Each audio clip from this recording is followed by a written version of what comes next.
Kumbe ilikuwa hapa.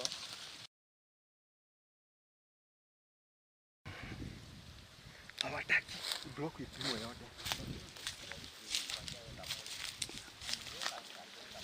Hatutaki mabaki, mliambiwa tuweke beacon.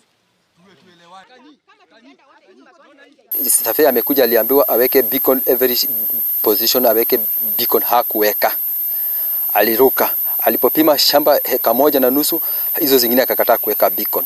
Hataki kupima the position shamba block mzima, anapima nusu.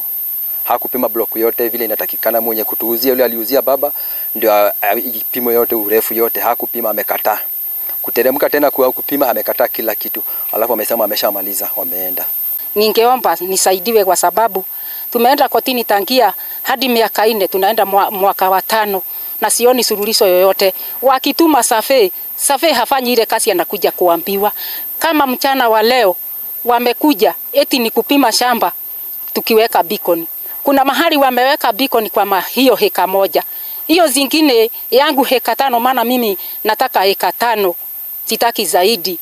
Sasa wamekuja wakasema hatuweki beacon. Ninauliza ni nini wamekuja kufanya kama hawezi kunisaidia? Serikali nisaidie tu, maana nimechoka. Sisi tunauliza haki yetu tutaipata lini? Tunalilia serikali kwa wakati huu tupate haki yetu. Tunataka haki yetu. Mama apewe haki yake. Hata mama anakaa usiku halali, ni vitisho halali. Sasa tunauliza haki yetu, haki ya mama itapatikana aje?